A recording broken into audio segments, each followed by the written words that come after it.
цього тижня моніторингові канали під час повітряних тривог попереджали українців про підвищену небезпеку через застосування ворогом БПЛА з термобаричними боєприпасами.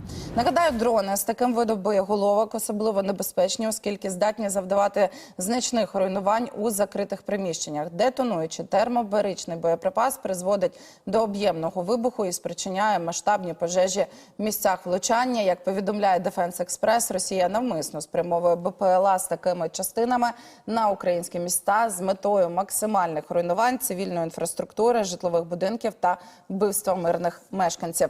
З нами на зв'язку Анатолій Храпчинський, це заступник генерального директора компанії з виробництва засобів радіоелектронної боротьби, колишній офіцер повітряних сил. Пане Анатолію, дуже дякую, що доєдналися до нас. Слава Україні! Слава, доброго ранку. За вашими спостереженнями, оскільки вже термобаричні ці шахеди з термобаричним зарядом, вони з'явилися не вчора, не сьогодні, але наскільки відсотково збільшується їх кількість?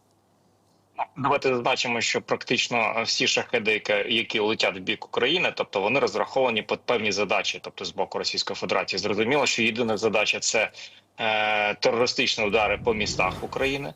Але тут слушно було би зауважити, що не тільки термобаричні, а ще є уламково-фугасні, які теж суттєво можуть нанести шкоди цивільному населенню або об'єктам, в які вони влучають.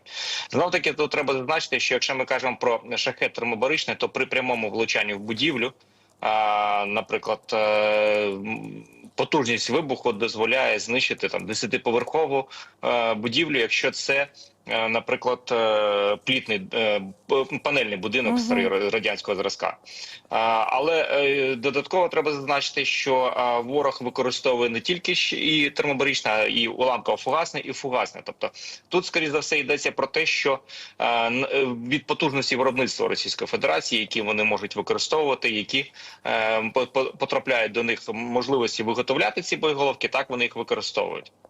Але тим не менше, знову-таки давайте зауважимо, що головною задачею зараз є не розуміння кількості спроможності Російської Федерації і, наприклад, якими боєголовками вони б'ють, а саме посилення наших сил протиповітряної оборони. Тобто збільшення мобільних вогневих груп, тому що давайте зауважимо, що не окрім використання термобаричних боєприпасів, використовується тактика, наприклад, напряму спрямування в одну точку великої кількості засобів ураження, що не дозволяє мобільно-вогневій групі, якщо там знаходиться розрахунок одної мобільно-вогневої групи, відпрацювати якісно по всіх цих повітряних цілях, які летять в їх напрямку. Давайте пригадаємо Одесу, коли велика кількість дронів збирається і прямує в одну точку з різним кутом атаки або з різних напрямків. Причому використовуючи надвеликі висоти, це коли мобільно-вогневі групи не можуть працювати на таких висотах звичайними гарматами, на кшталт того ж самого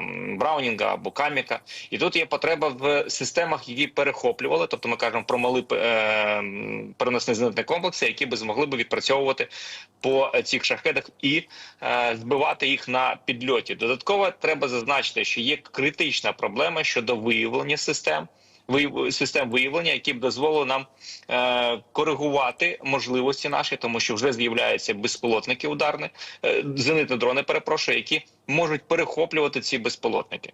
Тому головна задача зараз є підтримка наших приватних компаній, які розробляють ці напрямки, підтримка наших повітряних сил. Я давно наголошую про створення окремих мобільних вогневих груп з особ громад, тому що треба доєднуватися, допомагати перехоплювати таку навалу, велику кількість навалу шахедів. Давайте згадаємо, знов-таки, що з вересня місяця активно збільшується кількість ударних шахедів і можемо констатувати, що практично щоночі зараз понад 150 штук вилітає по території України.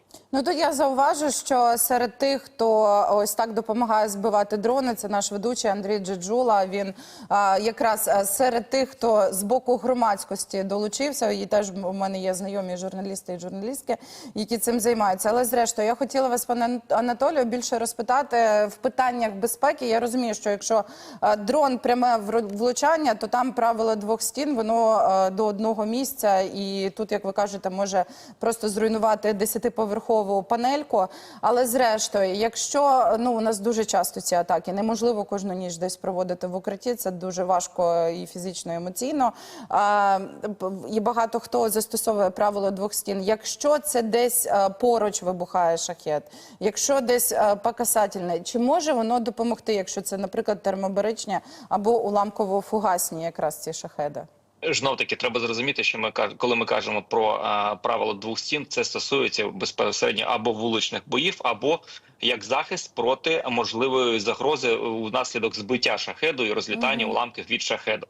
Але безумовно треба зрозуміти, що в будь-якому випадку заборонено стояти біля вікон, тому що це суттєві проблеми. Якщо ви не можете використовувати, наприклад, приміщення підвальні або ті ж самі укриття, то зверніть увагу, що у вас знаходиться в тій кімнаті, де є повністю вона закрита. Тобто ванна кімната, дзеркала, скло, наприклад, на цих ж самих ванних кімнатах, та плитка. Тобто все те, що може нанести шкоду, тому максимально треба зменшити наявність таких засобів для того, щоб не постраждати від уламків своїх же ж предметів домашнього биту. Але знов-таки давайте зазначимо, що є приклад Ізраїлю, коли ми кажемо про створення будівель, в яких є приміщення, які допомагають закривати теж від уламків. Але знов-таки тут це ми кажемо про уламки, тому що Ізраїль страждає виключно від некерованих ракет, вони мають малу вибухову ємкість, а ми страждаємо від, наприклад, ударів такими термобаричними боєприпасами або уламково-фугасний. Тут знов-таки давайте згадаємо, що уламково-фугасний боєприпас шахеду може нанести шкоду на відстані до 100 метрів, а на 70 метрів це гарантоване знищення. Додатково треба сказати, що головною метою є вберегти свої життя, тому знов-таки треба зрозуміти, що якщо можна, є можливість все ж таки перебувати в укритті, краще перебувати в укритті. Це стосується здебільшого насправді місць, які знаходяться ближче до лінії бойового зіткнення, тому що там додатково є загроза, окрім ударних дронів, ще й балістичні ракети, де час підльоту замалий. Там насправді немає часу спуститися в укриття, є лише спроба закрити себе, захистити себе по правилу двох стін. Ще важливе питання, яке теж стосується нашої безпеки напряму. Ми бачимо зараз, Росія активізувалася просто на супермасовані атаки дронами. Це там 100, це там 150 дронів на Україну летить. Ну, ми розуміємо, що такий запас не безкінечний. Наскільки у них є ще цей запас міцності, щоб так фактично там кожну ніч або через ніч атакувати такою кількістю Україну? Росія може виробляти щомісяця близько 40-60 ракет класу Х-101. Росія може виробляти 40-50 ракет «Іскандер». Уявіть, скільки коштує приблизно одна ракета. А тепер давайте порівняємо це з дроном «Шахед», який коштує $150 тисяч. І тому саме вибрано було Росією тактику збільшення саме ударних типів дронів класу «Шахед». Знову таки давайте зрозуміємо, що година прольоту «Шахеду» – це 4-5 літрів пального А-95, на відміну від прольоту ракети і стратегічного літака. Тобто там ракета – це близько 200 кілограмів, літак – це 5-6 тонн на годину. Тому ми кажемо про те, що в принципі з урахуванням того, що Росія активно співпрацює з Китаєм, ми бачимо зараз активно збільшення кількість китайських елементів в шахедах, з Іраном, який активно допомагає їм і передав всю робочу конструкторську документацію, що дозволяє активно модернізувати ці шахеди Російської Федерації.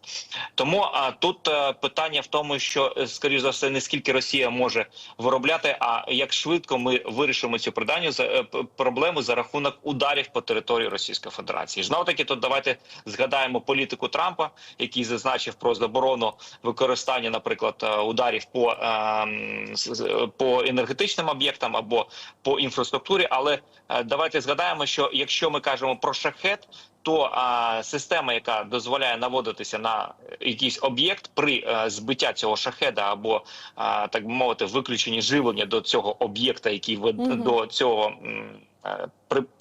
пристрою, який веде цей шахет, воно стирається. Тобто ми не можемо доказати потім, що цей шахет летів або на енергетику, або на житловий будинок.